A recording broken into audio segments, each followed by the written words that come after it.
Gold daily time frame जिस speed से gold ऊपर जा रहा है $100 एक दिन के अंदर, और मल्टीपल टाइम्स ये चीज़ हो चुकी है। बहुत ही कम समय में गोल्ड $400 वर्टिकल जा चुका है।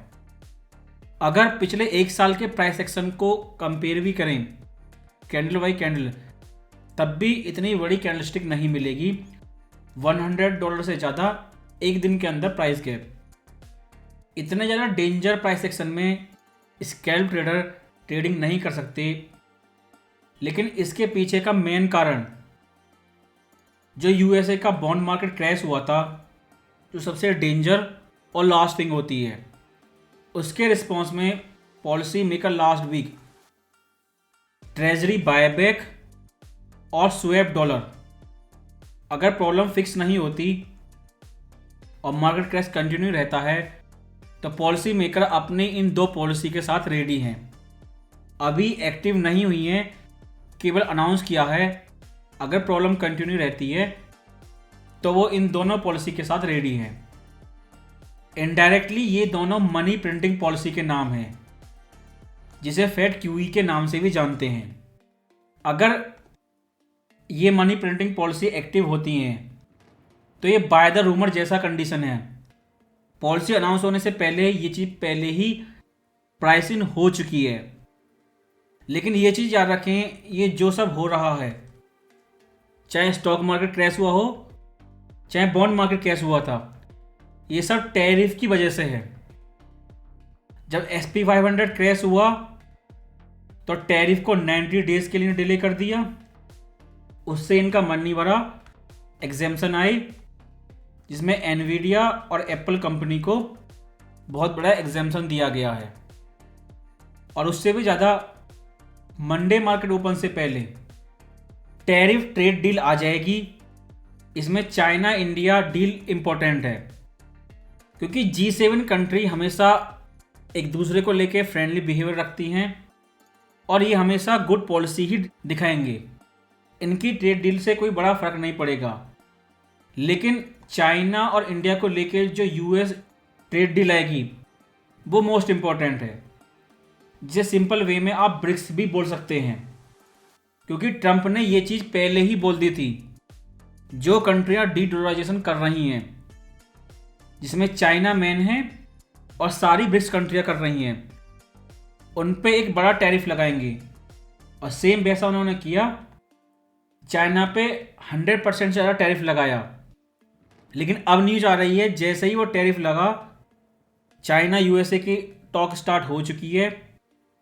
अगर ट्रेड डील आ जाती है स्पेशली चाइना को लेके, तो सारी चीज़ें उल्टी हो जाएंगी। जिस वजह से पैनिक क्रिएट हुआ था, टैरिफ वार, अगर वही ट्रेड डील में बदल जाएगा तो सारी प्रॉब्लम ही सॉल्व हो जाएगी और फेड को ना QE करनी पड़ेगी और ना ही इन्हें ट्रेजरी बायबैक की जरूरत पड़ेगी। अगर वो पॉलिसी आती है मनी प्रिंटिंग वाली, तो गोल्ड साइडवे करता रहेगा, क्योंकि ये न्यूज़ पहले ही प्राइस इन हो चुकी है, जिसकी वजह से गोल्ड एक दिन के अंदर $100 से ज़्यादा गया। लेकिन मंडे मार्केट ओपन के समय पॉसिबल है ट्रेड डील आ जाए, और एक कैलेंडर बेस्ड न्यूज़ नहीं है। टाइमिंग और डेट दोनों ही फिक्स नहीं है, कभी भी आ सकती हैं। लेकिन अगर क्लियर ट्रेड डील आई तो ये रिवर्स भी हो सकता है। और जिस स्पीड से गोल्ड ऊपर गया है, जब $100 एक दिन में ऊपर जा सकता है तो $100 नीचे भी आ सकता है। और जितना डेंजर मार्केट एक्शन है, उसके बेस पे गोल्ड ईजिली $3000 तक रिट्रेस कर सकता है इस सेकेंड क्वार्टर में। लेकिन इस फ्राइडे हाई से अगर रेजिस्टेंस लेवल आप देखें तो इस डेली टाइम फ्रेम से ऊपर monthly chart ABC wave counting है। वेव सी 61% पोजीशन कर चुकी है। ये लेवल 3279 पॉसिबल रेजिस्टेंस हो सकता है, जिसके बेस पे आपको ट्रेड करनी है। केवल मंथली ही नहीं, सभी टाइम फ्रेम के RSI बहुत ज़्यादा ओवरबाउट है।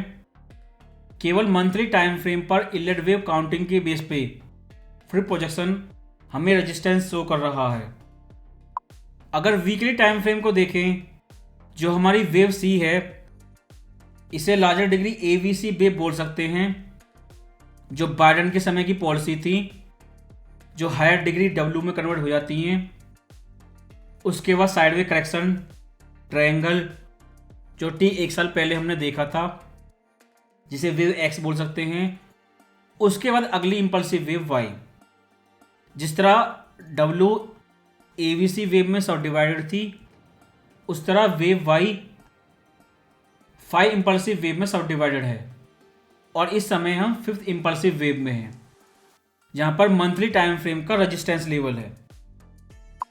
और ज़्यादा क्लियरिटी के लिए सेम वेव काउंटिंग अगर हम डेली टाइम फ्रेम पर देखें इस लो से, तो पहले 5 इंपल्सिव वेव, जिसे हम लार्जर डिग्री वेव 1 बोल सकते हैं, वेव 2 50% करेक्शन, उसके बाद 5 इंपल्सिव वेव जो लार्जर डिग्री थर्ड वेव में कन्वर्ट हो जाती हैं, जो मोस्टली आपका ट्रम्प टैरिफ ट्रेड वार था।